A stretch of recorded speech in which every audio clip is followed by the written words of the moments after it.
Hey, what's going on? You know who it is. You know what it is. All right, you guys, peep game.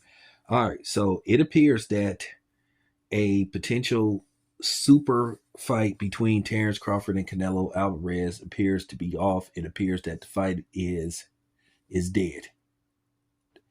So, with that being said, you have to ask the question, okay, so what's next for Terrence Crawford? Now that the Canelo fight appears to be dead in the water. But then again, you never know. Things could change. And then you have to ask what's next for Canelo. Well, Canelo has a lot of options. Canelo could pursue a fight with Jake Paul. You've been hearing about that fight being in negotiations. He could fight somebody else. He could take a light touch at, you know, super middleweight. Who knows? He could entertain the thought of a Caleb Plant rematch. It's a lot of options out there for Canelo. Now, for Terrence Crawford, what happens with Terrence Crawford? Well, Terrence Crawford could, get in the ring with Virgil Ortiz at 154. Then basically maybe revisit the Boots situation if he, wants to bring Boots up to 154.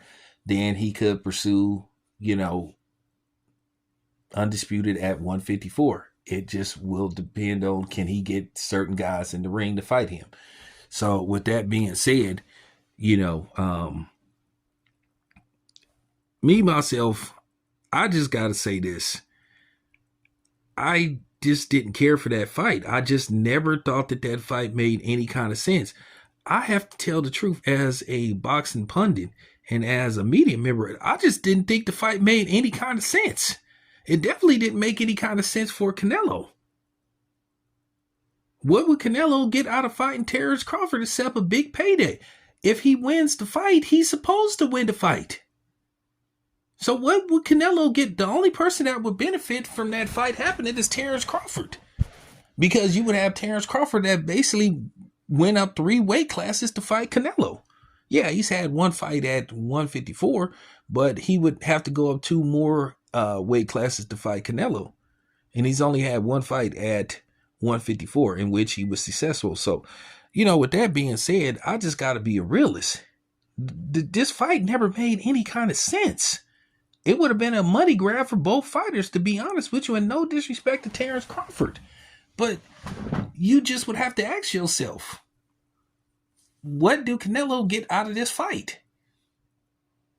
And for people to sit up here pushing this narrative that this fight makes sense, it didn't make any kind of sense whatsoever. So I just got to be a realist. That's the difference between me and these other people here. I don't sit up here and, ride the wave every time just because it's the popular thing to do. And just because that's the hot topic, and just because a lot of people are going to tune in to see what people have to say about this. So I'm not, riding that wave. I'm sorry. I just never thought this fight made any kind of sense whatsoever. But like I said, things could change. Next thing you know, they could sit up there and say the fight is back on track and the fight is definitely happening. But for now, they're saying that the fight is off. So we'll have to see. Keep in mind, Tank basically pulled out of the Lamont Roach fight only like a couple of days later to say, oh, the fight is back on. So, a lot of times people be doing this kind of stuff just to see, could they get create a buzz for something like this, to see, can they get people to tune in to this, to see, can they draw people's interest in this, because they check and see the numbers, the algorithm, and see what are people talking about, see, are people bothered by this? So then if they say, hey, we're doing our research, the logistics say that people are disappointed or people had an interest in this fight. Okay, so let's announce that a deal has been reached. So let's see what happens. But me, myself, I'm just one of them dudes that just never thought this fight made any kind of sense. But what do I know? Anyway, it's your boy Town Biz. I'm out.